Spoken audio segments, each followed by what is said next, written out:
For we contend not against flesh and blood, but against the principalities, against the powers, against the world rulers of this present darkness, against the spiritual host of wickedness in the heavenly places.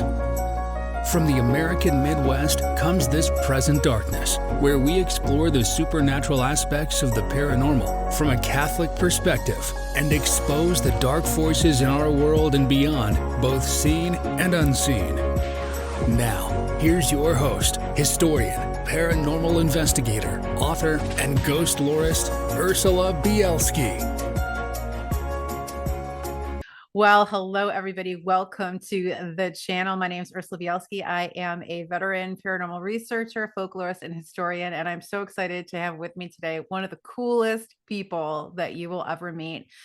She is a paranormal researcher like myself. She is a paranormal historian, and she's going to share with us today some of the most fascinating and disturbing true stories of the paranormal from Wisconsin, which is her home state.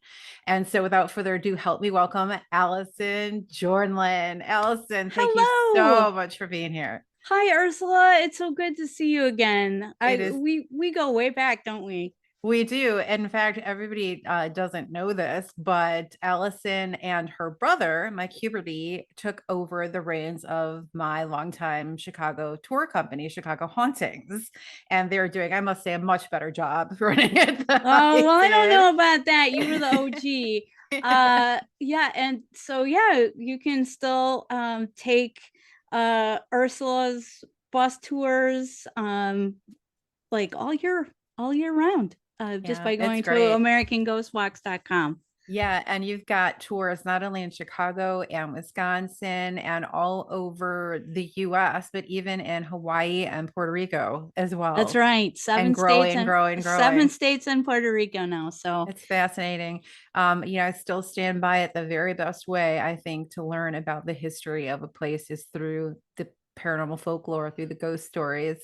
And it's I would agree. I would agree because, you don't have to believe in ghosts or anything supernatural to enjoy these stories because you just have to acknowledge that people do tell these stories. And the stories that we tell are the authentic stories from each of the cities where we are. Really, those tours are for everyone because you get all the history, but then you get all of the behind the scenes, and also you understand people's motivations better if you understand their spirituality and the cosmology that goes with the culture of that place. Right. Yeah. And it's I find too that, oftentimes these stories, Chicago is the perfect example of this. Oftentimes, the powers that be in a city or a town, they want to forget about the tragedies that happened or, the terrible things that happened, feeling like this is a blight. We have that. I mean, you go to Chicago History Museum and there's not even an exhibit about the Prohibition era or the gangland culture here, and it's really unfortunate, but oftentimes you have to go to the ghost stories, the true crime fans to get the history, because it's just not even there, no matter how important it is. Sometimes it's just covered up. So I think it's just great that you guys are doing this work all over. Yeah, and I would agree with that. I understand, there's some things that are so fresh that people are still hurting. Like we don't, I make sure that on our Milwaukee tours, we don't talk about someone that they talk about a lot on other tours in the city. Yeah. And that's because people are still hurting from the losses. And it's much like, people are afraid to say demons' names or certain, in other cultures, tell certain stories because you call that being, or you call some of that energy in. I'm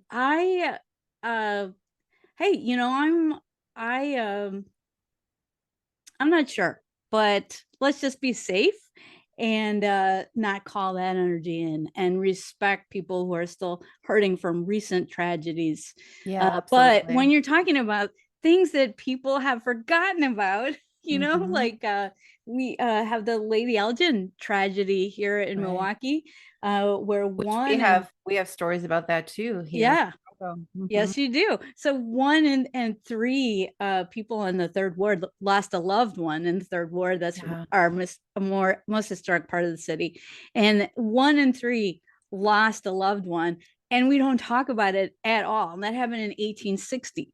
So that's something where I feel these people died, and let's respect them by remembering the tragedy. So that's the way I look at it. You know, I'm not interested in, you know, profiting off serial killers or anything like that, but I am interested in telling these untold stories that have been lost to most people, because I think that enriches your experience of the city. I mean, I don't know about you, but for me, the best praise, I guess, that I received from tour goers, and that we're still receiving, is when people will take a tour of a certain city, and then they'll come to us. Like, you know, when I started, it was Milwaukee, and so it was just, you know, that first rush of hearing from somebody, hey, you know what? I was on this tour for 90 minutes and you changed the way I see the city forever. I mean, to me, that's just amazing that you can change it's so gratifying people's perspective and broaden their horizons just with 90 minutes. And every time they walk through or drive through it again, they're going to think about all of those places you took them to and all of those events that played out at those places. You said it enriches your experience of the city, and also just being human, you know, your experience of being human, because there's so much, you realize that there's so much shared experience and so much shared tragedy and sorrow too. I just feel like it makes us feel so much more human as well, to be in touch with these things of the past, especially the tragedies.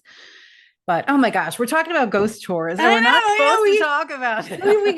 we got off the track here already. But you know, that's how we know each other. And we're going to talk about some stories today that are pretty dark. But again, you know, you don't have to believe that these stories happened in the way that, you know, Catholic might believe. But these stories, I'm going to give you the real deal, what was reported. I'm not making anything up. These are not stories, they're events, true. That's right. True happenings. These are historical events that have been recorded by many sources. All right, take it away, Allison. Okay, so you know, did you grow up Catholic, Ursula? I did, born and raised. Yes, me too. And I am attempting to share my screen. There it is. Yeah. Okay, so we're going to talk about Tales of the Devil in Milwaukee. And we have a case of infestation. We have a case of possession. And then we also have another case, which I don't really know how to qualify it, but it's bad. All right, so let's just say it's bad and sad.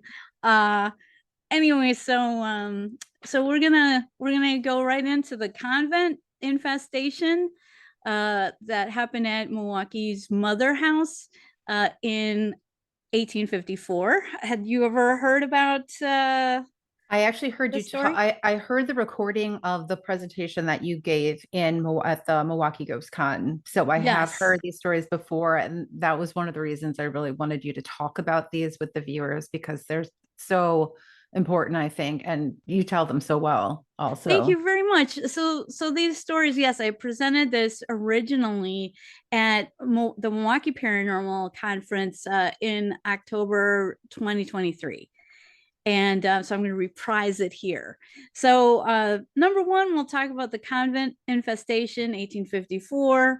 Then we'll talk about a strange death that happened in 1920. And then some exorcisms, including a pretty famous one that were conducted by our local exorcist, Father Theophilus Riesinger. All right. So let's continue on here. I think there we go. All right. So We had a nunnery called the Milwaukee Mother House, and that was run by the Sisters of Notre Dame. And it's not, unfortunately, this huge convent complex, which took up a whole city block, is no longer there. But there are some apartments there called the Convent Hill Apartments. But at least once in 1854, it was the site of a possible infestation. Now, the woman who led the convent was the Mother Superior, was known as Mother Caroline Fries, and she established the Order of Notre Dame and their schools throughout the U.S. And that all started in Milwaukee. The convent was around for quite a while. In fact, one of my cousins actually was a nun there for a while in the 1950s. Oh, wow. Seriously? Yes. So, yeah, she has her own retelling of the some of the nighttime rituals and how scary it was in the old convent house. So this is an idea of how big it was. So you see, it started out with a cute little house, and then morphed into this huge complex. And then there's another depiction of it. So you see, it was like it's a little city. It's massive, yeah. All right, so it's okay. What are we talking about when we're talking about demonic infestation? Well, what do you know it as, Ursula? From your cosmology, where are you coming at it, and what does that make you think of when I say infestation? Yeah, so this is a stage of possession that comes before possession, where someone might have what scientists might describe as poltergeist activity going on, things moving around, knocking, scratching in the walls, disembodied voices and music and things like that. Yes, and that was certainly the case at the Mother House. So on December 8th, 1854, Mother Caroline was in the chapel praying, and she noticed this darkness descend. But she thought she was just like imagining it, until she was called into the dormitory area by some of the novitiates, the women who were actually, a lot of them were very young, like teenagers, but all these women and girls were thinking about becoming nuns. So they were in the dormitory, and they were having some trouble. And they're like, Mother Caroline, come and help us out. All the girls are hysterical. And of course, she's thinking, they're teenagers. What is this going to be? But then she gets there, and I love this detail. She finds the nightcaps, which is funny, but people wore nightcaps at night when going to bed, like the night before Christmas. Like you might think of somebody wearing a nightcap, probably because it was cold, and you needed not just to cover your body with blankets, but also needed a cap on. Anyway, so Mother Caroline notices all these nightcaps that were on a table, and they started to move and dance around. They weren't just laying there; they were all lined up, and as if something was animating them, they started to shake and move and dance around. Now, to me, that sounds a lot like the Magician's Apprentice, when you think of that old Mickey Mouse cartoon where where the brooms come to life and everything like that. So it is kind of whimsical. Starts out in a way that doesn't seem particularly threatening. So she notices that, but it stops quickly. But then the girls are upset because their pillows are all covered with this substance like slush, and that's filling the nightcaps as well. But for some reason, they are emptying out the slush, and they say it doesn't act like regular water or ice, and so they're perplexed by that. And most curiously, they can't light the candles. They can't shed any light on the situation. So they're all pretty upset. And then also there's these call bells, which are throughout the facility, where you can ring another room, and suddenly, like, all the call bells are going off like everywhere. And so Mother Carolyn, she's the only one with a key to that room. She's in control of the messages. So she runs into that room. The door is locked, and then she opens the door, and then she sees that the apparatus of each call bell, as she rushes in the room, like they're still all shaking, even though no one is in the room. So it starts out kind of innocuous, non-threatening, but then the poltergeist activity escalates and goes on for 13 months.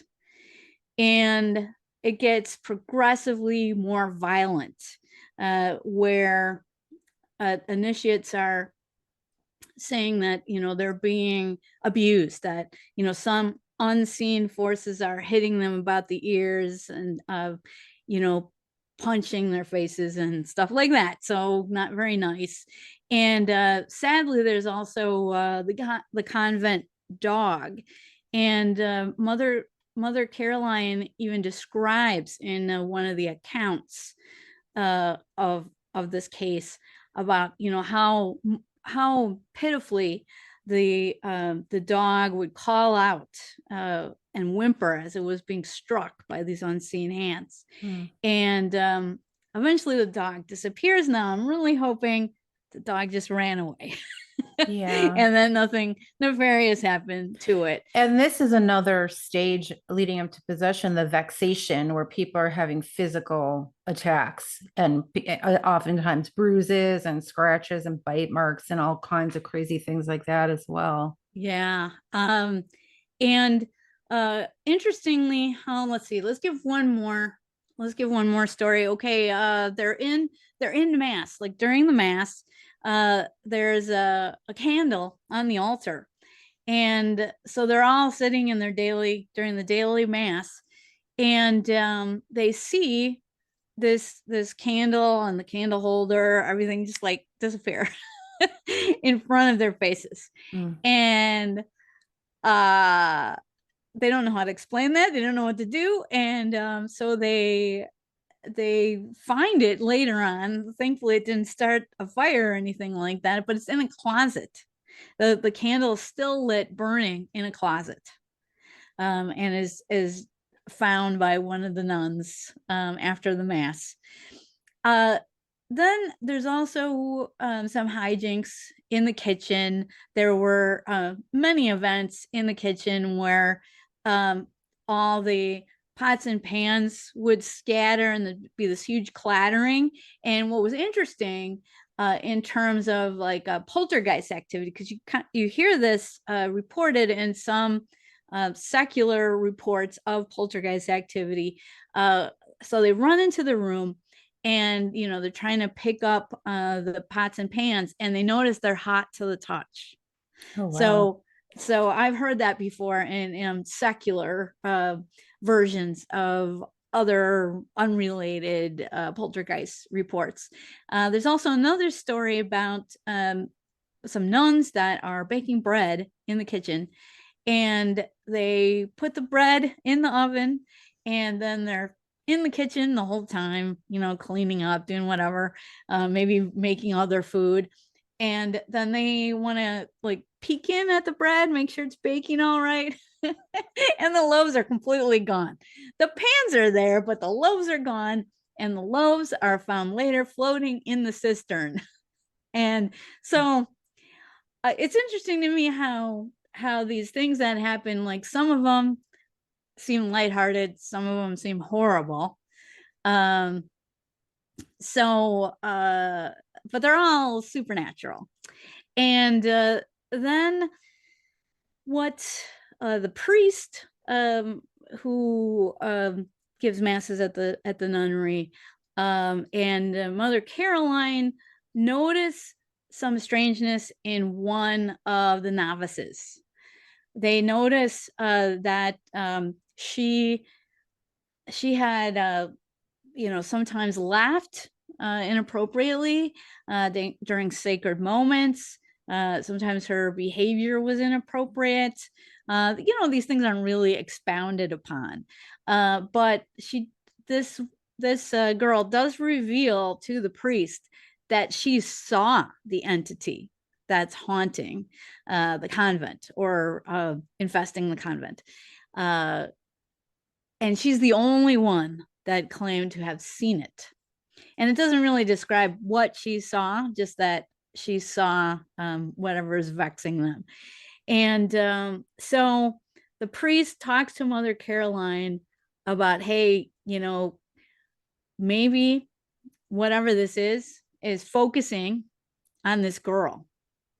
And then you get a little bit of her backstory. Her name was Henrika, and she came to the convent to escape a marriage.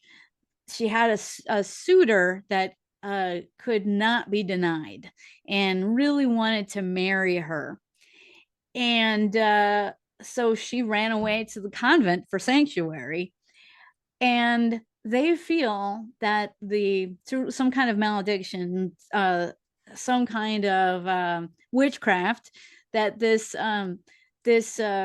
suitor put a hex on the convent and is causing, or his actions anyway, brought this demonic presence. And this is the part, Ursula, that really bothers me, and I want to get your take on it. So to me, when I think of the Catholic Church and my experiences in it, I think that, wouldn't they have helped her? Wouldn't they have performed an exorcism or done something to stop this differently than they did? Because what they did is they just threw her out on the street. They were just like, okay, the demon is following this girl around, or like she's the gateway to it for the convent, coming into the convent through her. So she's exiled. And so as soon this gives you an idea of how close this creeper, this suitor of hers, was watching the convent. It said that as soon as she walked out the door, he appeared out of the shadows to meet her.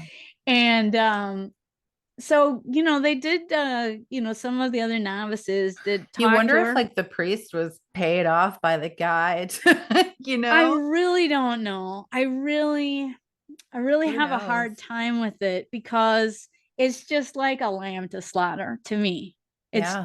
And obviously she did not want to be with this guy, so it's not like she was purposely causing these. She wasn't doing this on purpose. She wasn't bringing this evil in on purpose. She was a victim of it as well. But the easiest way was just to cast her out. And then some of the other novices did see her in passing, and she described this terrible marriage that she was now caught in.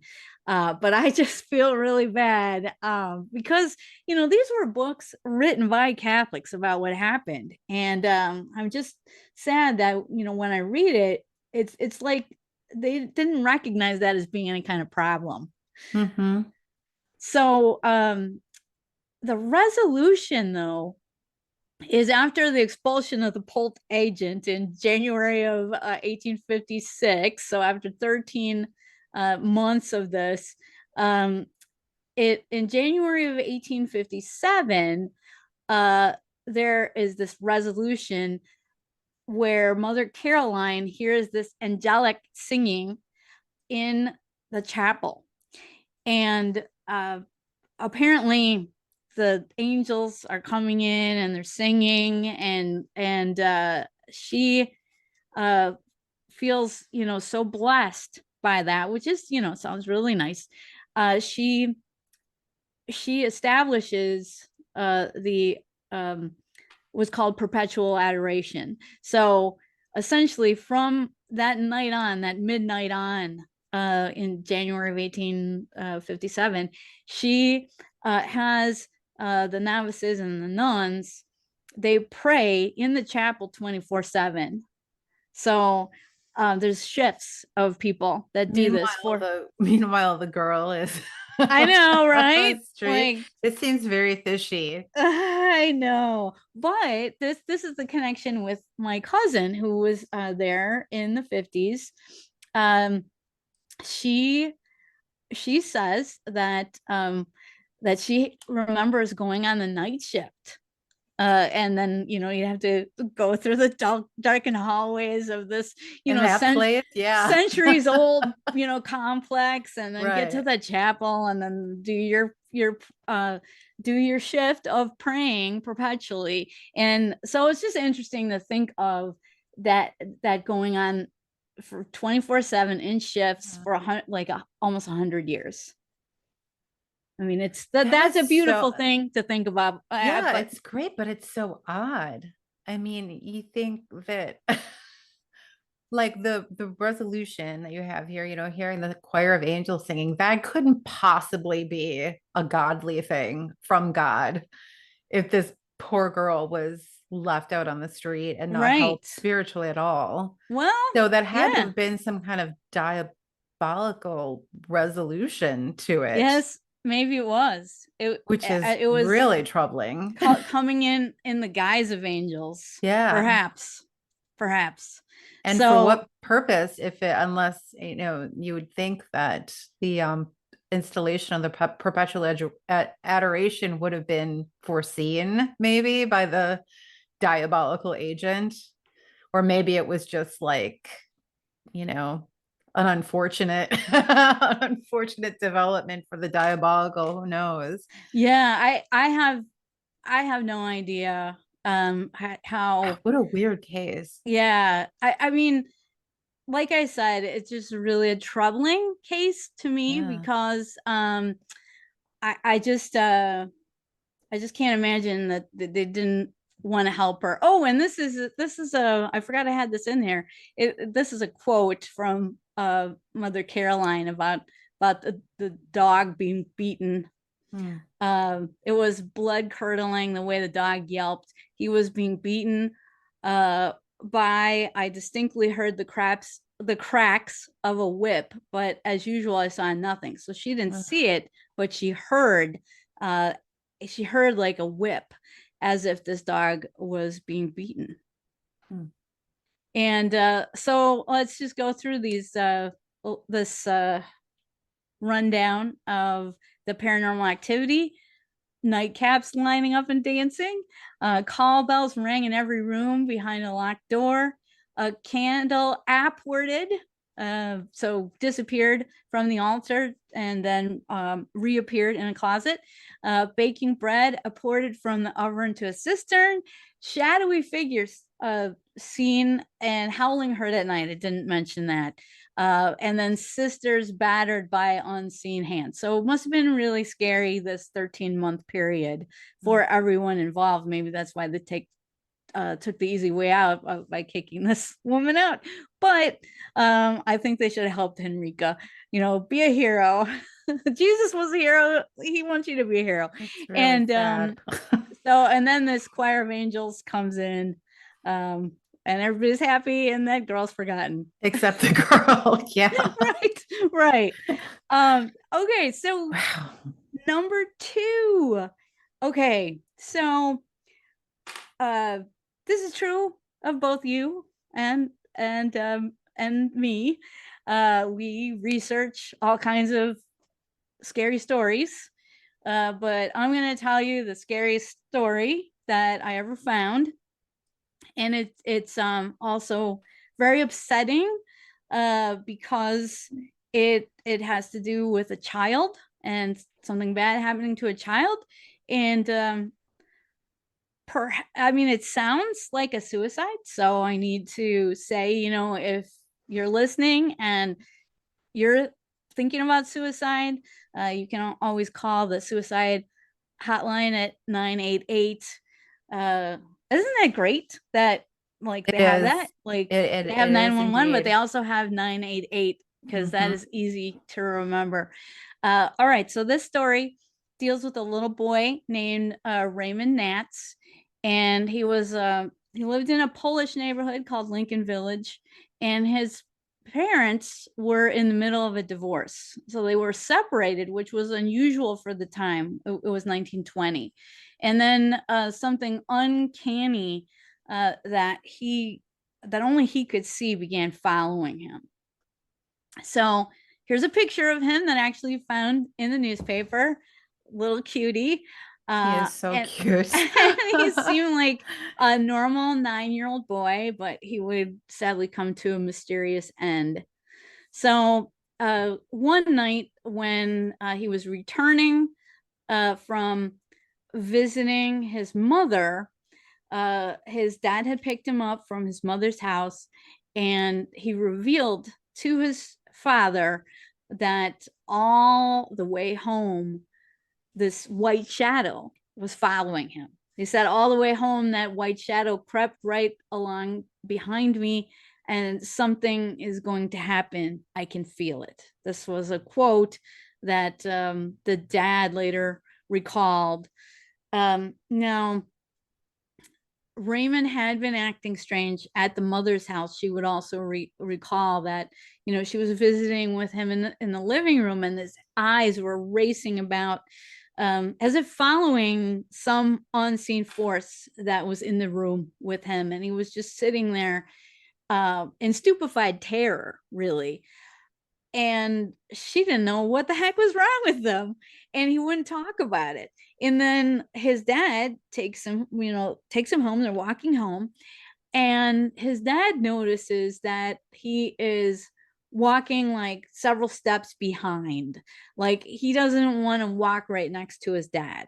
And this quote that I have up on the screen is what he said when his dad asked him about that. So this, to me, it's just like, oh, Raymond, you're trying to protect your dad because you don't want to walk so closely to your dad that the strange being is able to touch him or intersect with him.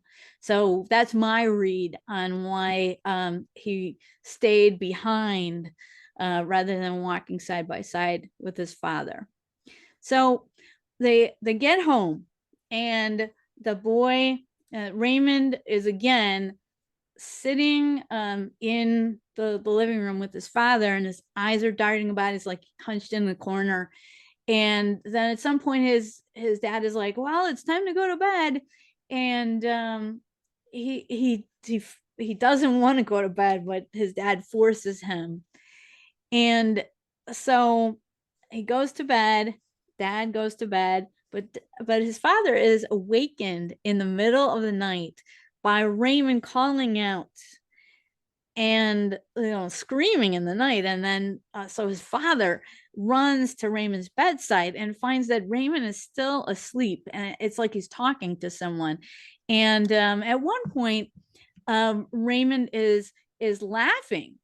So he's going through these weird range of emotions and laughing and saying, oh, you can't get me. You're just fooling. You're just fooling around. You're just trying to fool me, but you can't really get me. And then his dad shakes him awake. And then what he tells his dad is chilling. He says, oh, Dad, I was in the water with the fishes, and it was so beautiful. And so what's dad gonna do? It's 1920, you know, it's not what you would call an enlightened era in many respects. And so dad's just got to go to work the next day and leave Raymond with the neighbor lady. Anyway, why isn't Raymond in school, you might ask? Because this is May. It's not yet summer vacation.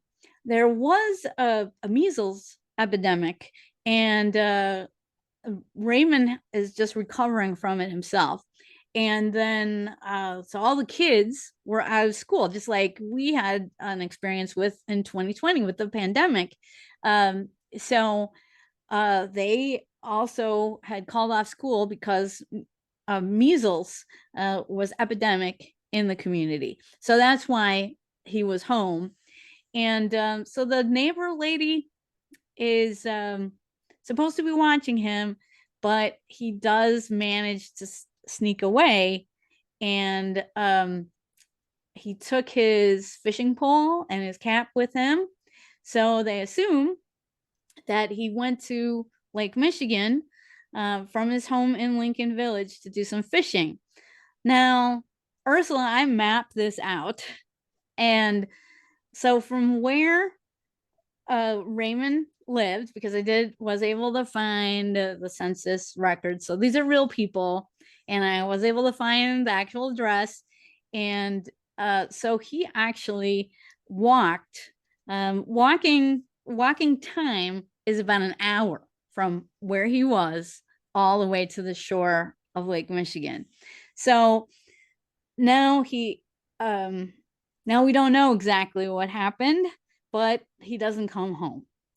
And so sadly, he's found on the shore of Lake Michigan, where modern day Bayview is. He was found. They did have to drag the lake, but then he was later found on the shore. And so he had a watch, and so he had this watch on, or actually I think it was a pocket watch, sorry. So it was a pocket watch, and that he had on his person. And when they found his body, they saw the time that the watch stopped. So this and other evidence made the investigating officers conclude that what had happened is Raymond had just gotten to the shore, dropped his hat, dropped his pole, and just kept walking until the water of the lake was over his head and drowned. Now, I cannot imagine doing that. I mean, I know they always show that in movies and TV, right. Yeah. But you would think that, you know, maybe you think you can do it, but when you get out there and you get under the water and you start to inhale the water and stuff, I think you know, for most people they would panic and try to save themselves. Yes. You know, I can't imagine a 9-year-old doing it, much less an adult. I mean, remember when I think I was 6, we were up at the chain of lakes north of Chicago. There's all these little lakes, and we were at Round Lake for a birthday party of one of my dad's friends, and he and his twin brother were out in the lake, you know, just like, you know, in the lake. And my mom sent me to get them because they were going to serve food. The food was ready. So I was 6 years old. I go down to the beach and I call out, and they didn't hear me. So I start walking in there. So this happened to me and I just I was so scared. It was an absolutely terrifying feeling when I realized I was, you know, literally in over my head. And luckily my dad and my uncle saw me, but I know exactly what his reaction should have been. Right. Because I went through that. That's just insane that he would have the wherewithal to do that. Right. So to me, it just doesn't sound right. It doesn't, you know, like, and they totally ruled out foul play. Yeah. Wasn't like the dad was mad about the divorce, or the mom was mad about the divorce. No, the conclusion was that Raymond, just kept walking. I mean, I'm certain, like, if somebody had done this to a kid, as unfortunately sometimes happens, there are signs of a struggle. Right, sure. And they did not see that here. That's why they concluded that he just walked into the lake and just kept on walking until he couldn't anymore.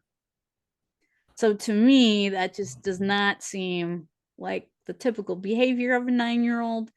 Even a 9-year-old under mental duress, it just doesn't seem like. Yeah, I think if there was some kind of an effect from the illness that he was getting over. Right. But still, I mean, you got to be pretty determined to walk an hour and then just keep walking, and then just be so determined to walk until you're dead.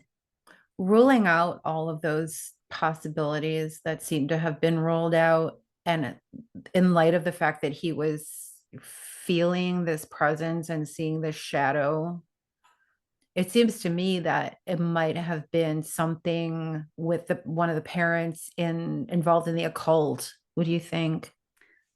I mean, it's really hard to say. It could be somebody near him into the occult, or what's more scary than that is that this is just this creature out there, and there are legends cross culturally of entities that prey on children.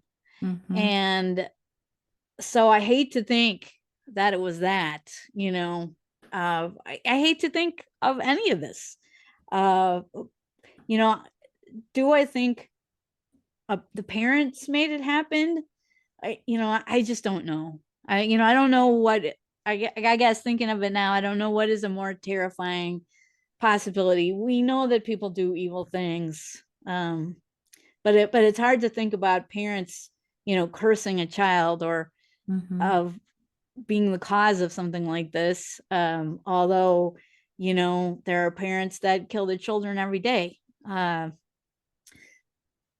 it's also terrifying to think, there was just a creature out in the wild that saw an opportunity and took advantage of it. So these historic cases, don't you just wish you could go back and interview all these people? Yeah. It's just, and this wasn't a case of yellow journalism or anything like that. These were straight up real stories. Right, because there were a lot of, for people not familiar with those old papers, there were a lot of stories like that were just sensationalized or just completely made up. Right. Just to sell papers. Yeah, that doesn't seem to be the case here. No, I mean, these were real people. And sadly, the father and the mother, although the newspapers seemed to want them to like reconcile over this tragedy, they never did. And in fact, about 20 years later, I don't think I included. No, I don't think so. I didn't include the article here, but about 20 years later, I find an article about the father that he is found dead in the street, and there's no next of kin. And they're in the paper, they're just calling for somebody to identify him. I wonder what the grounds for divorce were. Like, who was filing for divorce and what the grounds were. I mean, a lot of those, grounds could also be doors for demonic activity, like divorce. I mean, just divorce in itself, addiction, alcoholism or drug addiction, something like that. Infidelity, whatever, all kinds of things like that. Yeah, I'm not sure. And I misspoke there. I mean, they didn't want someone to come identify him, because they did identify him. They did know the name, but they wanted somebody to claim the body, is what I'm trying to say. They were in this article, they were saying that he was found dead, and they were looking for a family to claim the body. So I misspoke. They obviously identified him, and because they named him in the paper saying he was found dead, and we're looking for next of kin to come and collect the body.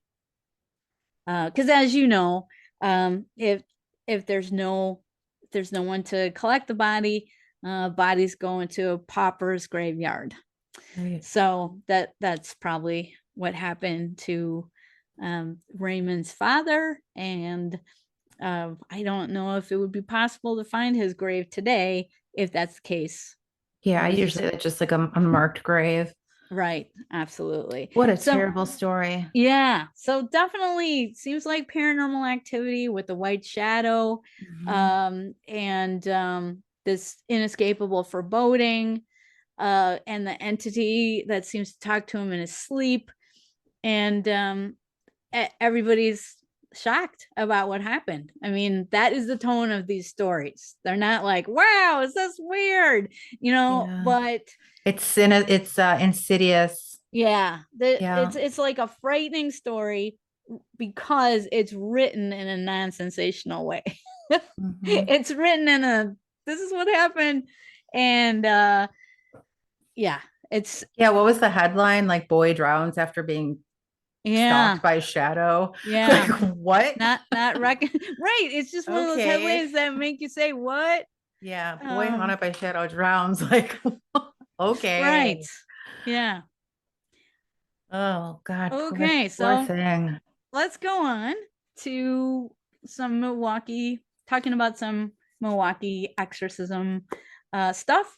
Now, in 1926, Father Theophilus Riesinger, we're just going to call him Father Theo for expediency, exorcised 2 possessed persons in Milwaukee. So one was a mechanic, and the only details I know about this is he actually, Father Theo actually took him, I think, to the Marathon Appleton area. So Father Theo was from Germany, and he was ordained here in Milwaukee at St. Francis Seminary. And then he went on to be a priest that worked at a few different parishes in the Marathon Appleton area.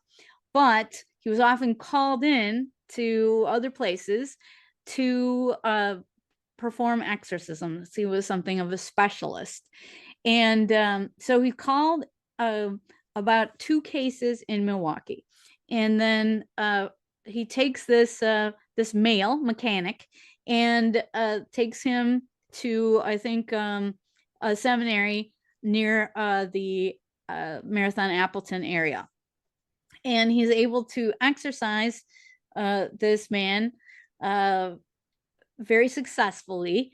And the remarkable detail here is that there was like a boom that occurred when the demons left. It shook the foundations of the seminary building. So like there's this audible boom, and then the shaking as these demons left. So I thought that was a very interesting detail. Yeah, it is. But more interesting, and there's more details, is the exorcism of a woman in 1926, and it occurred at St. Joseph's Hospital, the old St. Joseph's Hospital in Milwaukee. Is that still there? No, it isn't. In the chapel. So here's Father Theo. As I said, he was ordained to St. Francis Seminary, and he moved to the Appleton area. If I was a demon and I saw that guy, I would go a run-in. I know, right? Like he was something of a tough guy. He was known for extraordinary physical strength, but also spiritual strength. Excuse me. So people said of him that he was really a hard worker and really a force to be reckoned with. And that's why he was put up against these devils, because he was tough and he could take it. Whereas he went on to say, when interviewed, that, and other people went on to say this too, that normally priests who are exorcists aren't known to live long after they start performing the sacrament. So but this guy had an extraordinary career where he exorcised at least 22 people successfully. So he had quite a long career. And one thing I have to say that isn't known really is that I think when people think of exorcism, they think it's just like a magic bullet. Like you just do it the one time and then one and done. You never have to be exorcised again. This is not often the case. So people who have this problem of being possessed will often carry it throughout their lives and have to be exorcised more than once at the least. Sometimes it's a regular kind of thing for certain people. Yeah, it's like there's someone once described it like there's a door that's opened and you can never close the door again. Right. Once the devil gets in, and it's always there, and you have to be, it's like if you're susceptible to, germs or something, like any little thing can set it off. back. Yeah. So, all right. So Father Theo, he has this physical and the spiritual strength to take on these legions of demons. And so in 1926, there's actually a press conference. I can't imagine that today. A press conference in Milwaukee by members of the Archdiocese talking about Father Theo and how he had cured 2 of demonic possession. And as I said, one was that mechanic, and one was a woman in her 30s or 40s who has been variously named with different pseudonyms. She's called Mary in some text. She's called Anna Eklund. And then some people say her real name is Emma Schmidt, but trying to find the census records that match the details in the case proved elusive. So I'm not sure we really know her real name. So now the story goes national. It talks about Father Theo taking this woman to the chapel at St. Joseph's Church in Milwaukee, and she's calling out animal sounds, and just it's very scary for all the people working at the hospital because it's very, very loud. And in the paper, it actually recounts some of the interaction between Father Theo and the demon, who claims to be Beelzebub, Lord of the Flies. Anyway, so I mean that's quite interesting that the demon identifies himself and has like a theological discussion with Father Theo, and he is able to rid this woman of the demons at that time. And the woman does stay in the hospital for about a month after the exorcism. It was such a ordeal, but it didn't end there. As you guys have probably heard about the 1928 Earling exorcism in Earling, Iowa. That was the same woman. Are you familiar with that case? Yes. Now, can you talk about it a little bit though? Yeah. So this woman is about 40 years old. She's taken to Earling, Iowa. And again, we don't know the identity of this this woman. Some sources say she was from Milwaukee. Other sources say she could have been from as far away as New York. It's really dodgy. It's hard to find clear information. But anyway, it is the same woman as 1926. She's taken to Earling, Iowa, and to be exercised at a convent, I believe, there in Earling. And again, it's a terrible scene, very loud, screaming. This woman is a slight 40-year-old woman. She's not like, she's petite, let's say. And, she seems like nondescript and not threatening. But then once the demons take over, all bets are off. Now she's known to like hang from the ceiling and from the walls. You had to drag her off. As if, she's one of those frogs that can climb smooth surfaces, or a cat or something like that, something non-human, to say the least, able to scale the walls in such a way and stuck to the walls with such force that she had to be pulled off. Now, this is one of the cases that Peter Blatty used, read about when he was writing The Exorcist. Now, a lot of people talk about the 1949 Roland Doe case in St. Louis. And that was a case that is more famous and certainly influenced William Peter Blatty as well. But this is where he gets the pea soup vomit, because although this woman is only consuming like maybe a tablespoon or two of water a day, and sometimes nothing else, she is vomiting buckets and buckets of noxious material that the nuns have to clean up. And they don't know like where it's coming from, because like I said, she's a small woman. She's hardly consuming anything.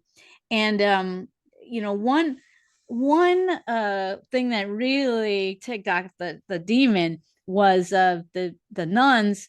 At one point, they were preparing food for this woman when she first arrived, and they gave her this tray of food, and then she became visibly possessed by the demon, and threw the tray to the floor, and cussed out the nuns. And that was because they sprinkled it with holy water, and the demon somehow knew this. So for most of her time there, this was a 23-day ordeal, but it lasted over several months. So she did have some breaks in between the various exorcism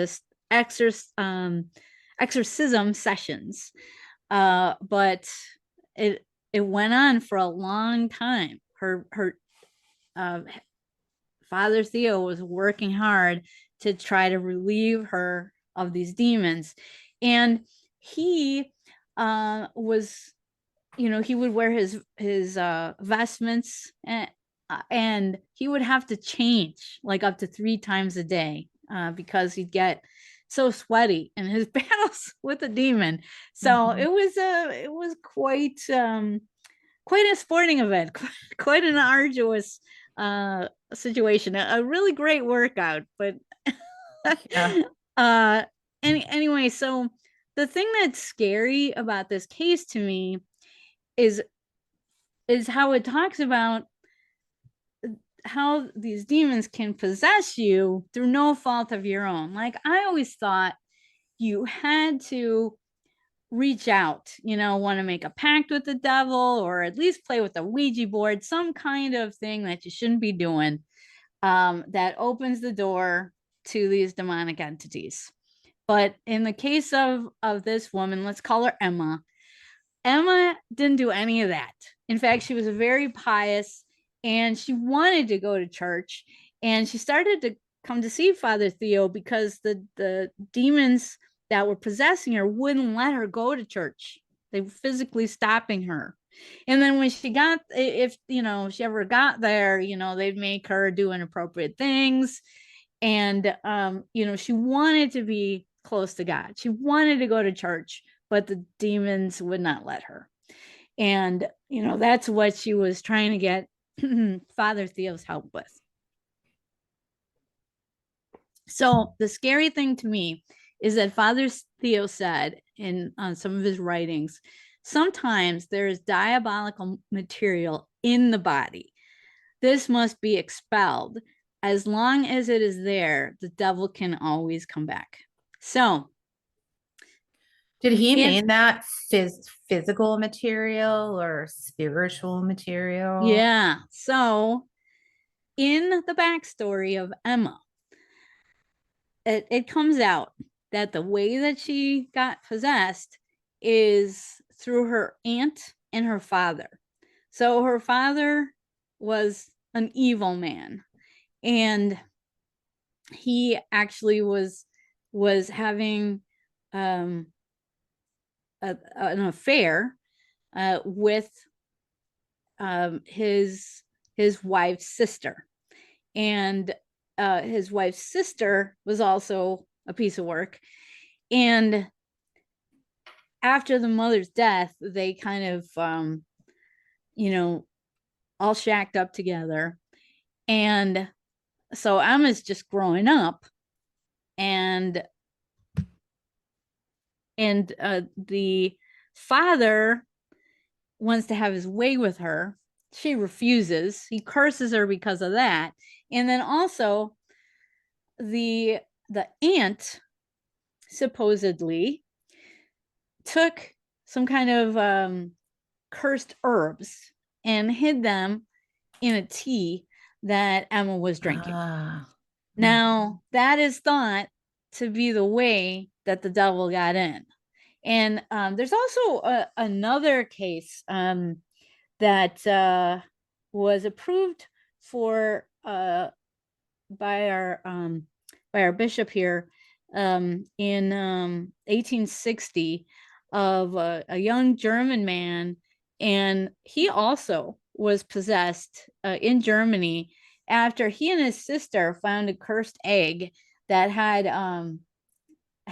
they found this curious egg lying around their property. It had a little hole in it, and his sister got sick and died. He got sick as well, and became possessed, and then came over to this country and sought help to be exorcised.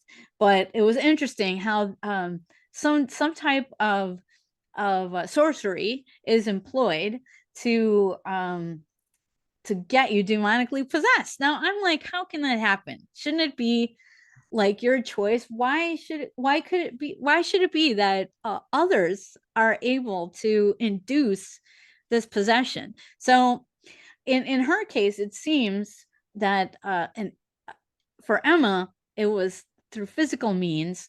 And Father Theo also talked about watching something moving under her skin, like a pea shaped and sized amount of material that was moving under her skin. So to me, that's just horrifying.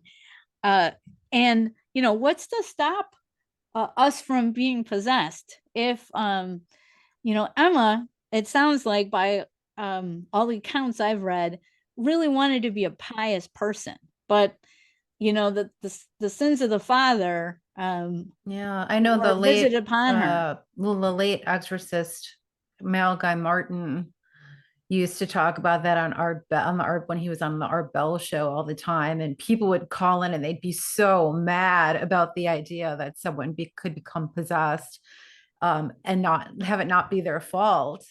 And he used to say that sometimes that God will allow this to show people the reality of good and evil in the spiritual world, the reality of the devil. And sometimes when it happens to, a child or a young person like that, or even, an adult, sometimes it is either a chastisement for the person's sins or for the sins of the parents. And he looked at it as almost almost like a favor, like it was like temporal penance, like the opportunity to do penance, on earth for someone's sins. So I don't know, but someone pious like that, it could have been, like he said, a chastisement on the parents for something that they did, and it sounds like that's a distinct possibility in this case. And let me tell you about Father Theo's conclusions on that, because you can read more about the earling exorcism in this book called Begone Satan, and that's available everywhere. If you just Google it right now, you will find a PDF somewhere that you can download. But there's also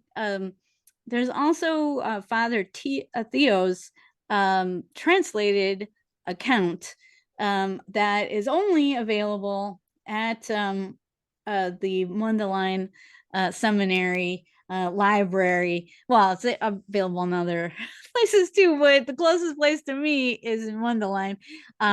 So you can read his Father Theo's account there. I went there and took pictures of the whole thing, so I can read it anytime. But anyway, so what it says in Father Theo's accounts of what happened is that he believed that Emma was like a sacred swinging door where these demons would come into her, like legions of demons would come into her. And then she would come to him once they built up to a sufficient quantity, I guess, and then he would exorcise them. So she would bring them out of our reality and into herself. And then Father Theo would exorcise them.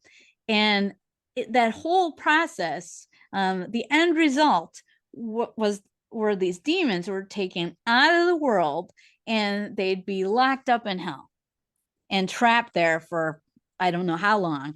But the idea was she was performing this service for everyone in the world, in that she was collecting these demons into herself, and then Father Theo could exorcise them and actually rid them from the world.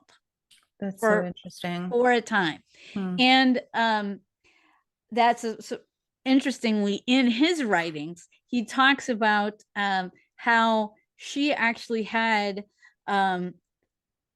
sacred beings coming through as well, like the Virgin Mother would come through at times and talk to Father Theo. So she was like a channel to the other world.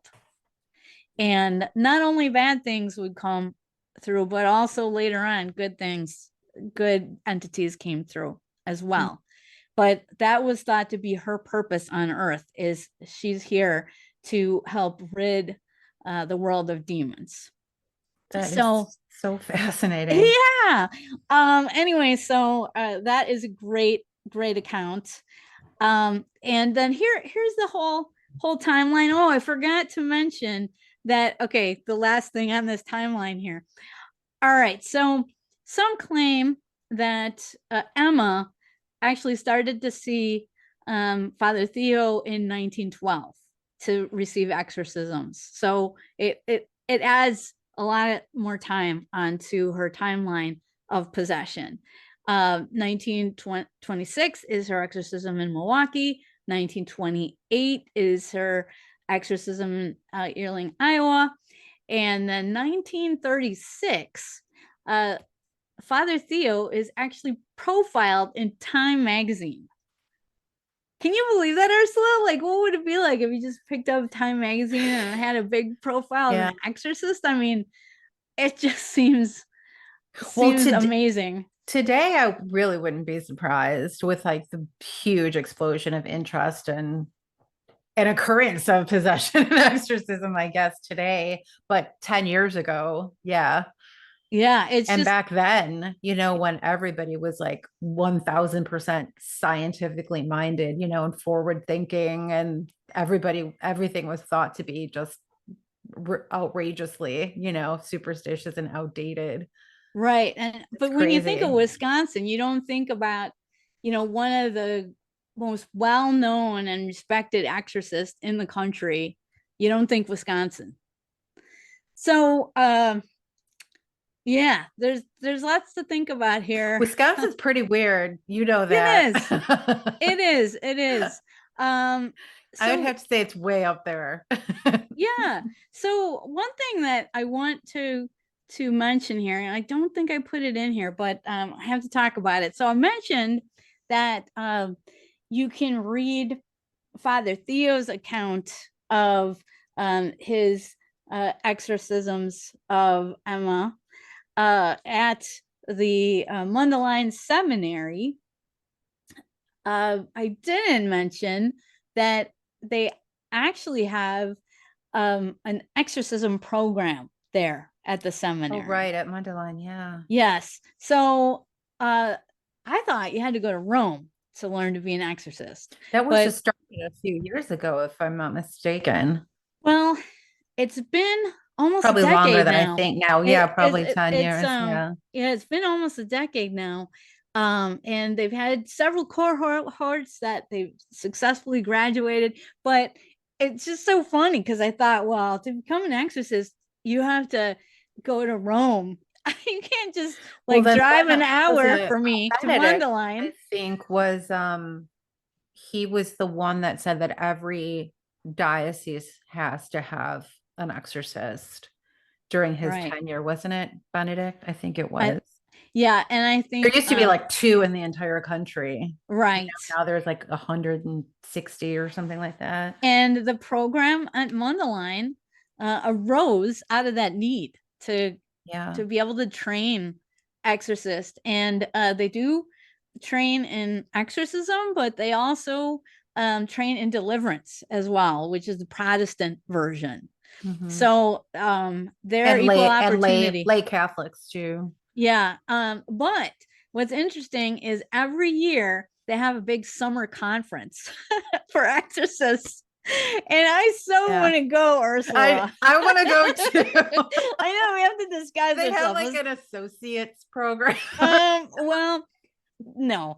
We have to disguise ourselves as nuns and kind of slip in class. Yeah. So to go to the conference, you actually have to get a letter from the bishop. So as a lay person, you could go if you're close like that with your bishop. Yeah. So just something to think on. I don't think any of the bishops here in Chicago believe in exorcism or the devil. Just something to think. Well, if they don't believe, then what's the harm? Sending harmless Ursula. That's true. So why can't you just write a little letter here? I'll write it for you. Just saying. And I'll write one for you. That's right. Yeah, see if you can slip me in too. Dude, that would be so cool if we could go to the exorcism conference together. I know, it's amazing because they've had people there that also have been made famous in movies. Like there was the book The Rite, and then there was starring Anthony Hopkins, The Rite, and I believe it's Father Gary Thomas. Yeah, Gary Thomas. So one year he was keynote at that conference. Oh man, if you could go back. But you know what? That's another thing. This is just a huge black mark against us because all the exorcists say that if you want to be an exorcist and you're interested in exorcism, you are not the right person for the job. Right.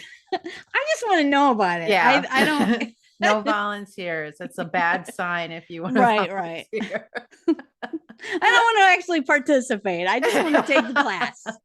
Just want to be conversant in it. So I think that's it for my presentation. But I just wanted to find out if you had any questions or topics that you were like, wow, that made me think of this. Yeah, you know what I was going to say? I've been doing this research for the last 3 years on UFOs, which is It's just mind numbing. It's just so, the whole thing is so weird. And it really shows you that, I mean, it's really led me to believe that everything that we call paranormal, UFOs, poltergeists, hauntings, demons, Bigfoot, all this stuff, it's all demonic. I really honestly believe that. And it's so odd when you see so many secular and even atheist scientists long ago, decades ago, like Jacques Vallée and Jan Hynek, John Mack, John Keel, they all believed early on that whatever UFOs are, it's some demonic, it's not extraterrestrial, it's some interdimensional, diabolical, negative control thing. And it's so fascinating to see all the similarities. When you were talking about Father Theophilus, is that his name? Yes, yeah. Well, you can just say Theo.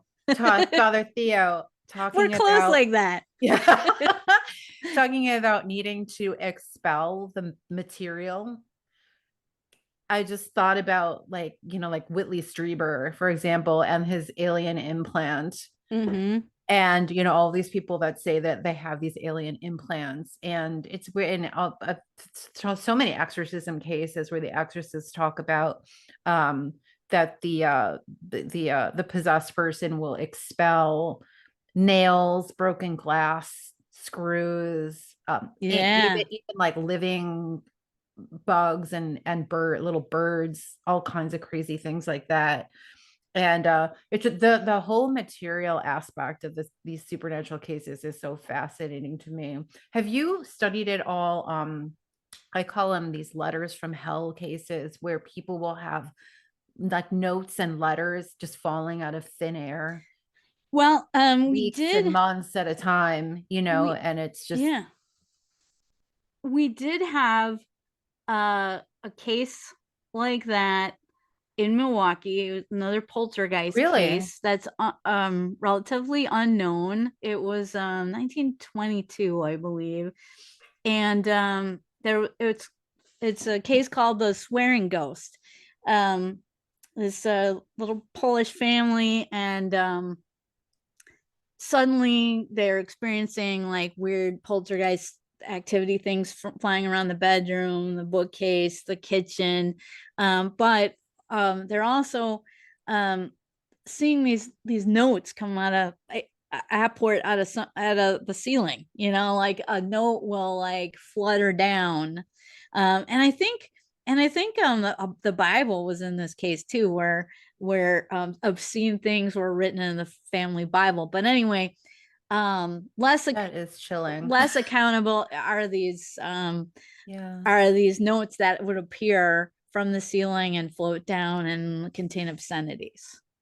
Yeah, Hans Holzer investigated a case like that in Tyler, Texas, in I think it was the late 1960s, and it seemed to be centered around the son, who was, I think, 15 years old at the time, and the mother was mentally ill. She was staying far away with a relative, but they would hear her talking in the house, and then that was followed by other voices, and then all of these notes and letters.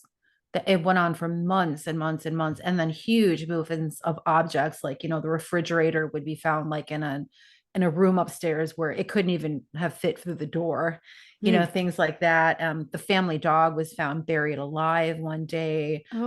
These entities claimed that they had done it, and I was so fascinated with the story, and it was actually revisited. Remember the Holzer Files that was on, I think it was Travel Channel for like maybe a season or two. That was hosted by Alexandra Holzer, Hans Holzer's daughter, and she brought out the whole file with all of these notes that the family had kept, and they revisited this case. And sadly, it was they revealed that the sister revealed that her brother, who had been kind of seemed to be the focus of it, had committed suicide. And he was claiming at the end that the devil was after him.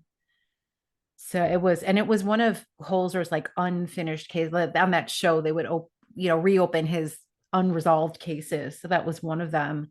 And sadly, that's what happened in that case. But we had a case like that here just south of Chicago, like along Archer Avenue, the whole where Resurrection area is, that whole kind of haunted area.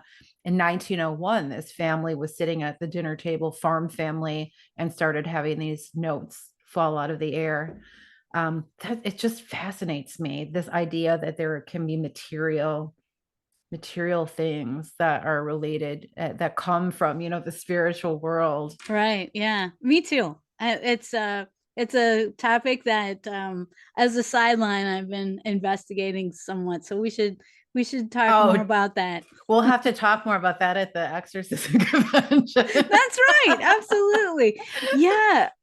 I bet we can get in there somehow as like independent researchers or something. Yeah, I don't know. Just let me know if you want to let like journalists in there to like write stories about it, right? Yeah, absolutely. But probably not us. But suicide came up again. So and when you're talking about the demonic, that will tend to reoccur.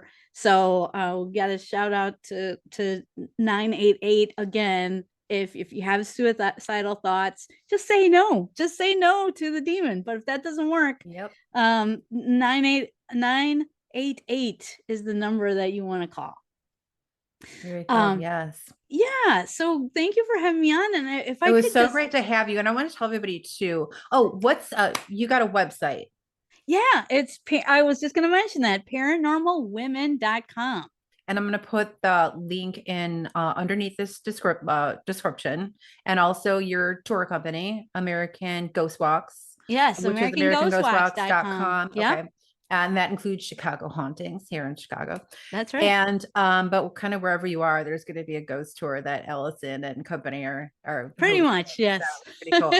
And what was the other thing I was going to ask you? I can't remember. We did so well with not having to edit. Now I have to edit this out because I can't remember what I was going to ask. Oh, I was going to just tell the viewers, if you have questions for Allison, drop them down here.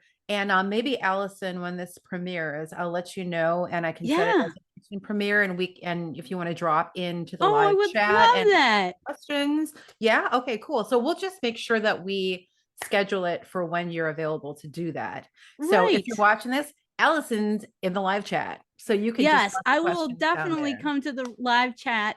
And I just wanted to, I got too many tabs open here, as you see, but yeah, I just wanted to take you to see my future research topics. Go to, you have as many tabs open as I know, like too many. Everyone makes fun of me. You are so my soul sister. So many ways. So I just wanted to, can you see the website? Yes. Paranormalwomen.com. Do check it out.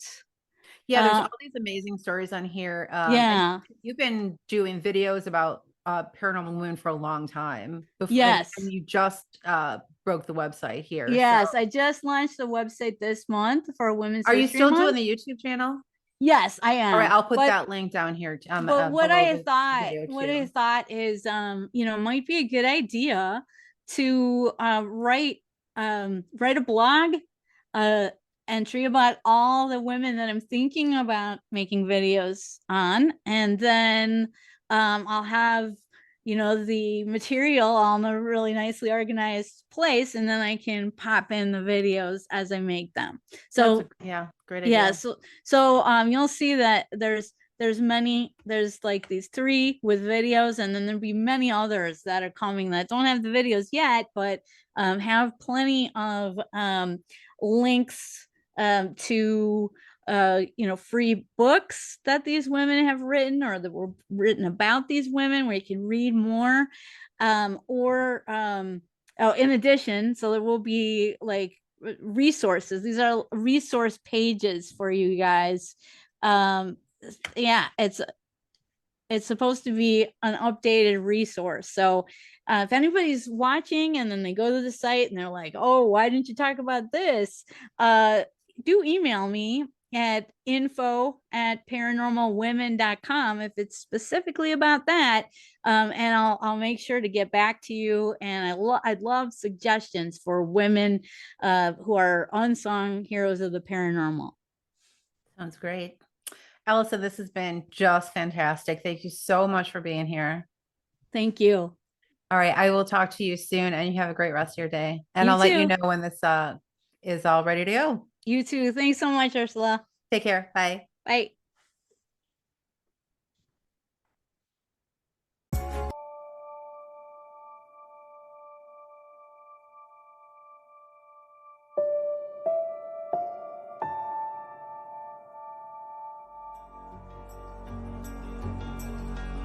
Thanks for listening to This Present Darkness. The video version of this podcast is available on Ursula Bielski's World of the Supernatural YouTube channel. Be sure to become a subscriber by signing up with Buzzsprout today. And remember to sign up for the World of the Supernatural mailing list at worldofthesupernatural.com for our monthly newsletter and more. And don't forget to support the podcast through Patreon.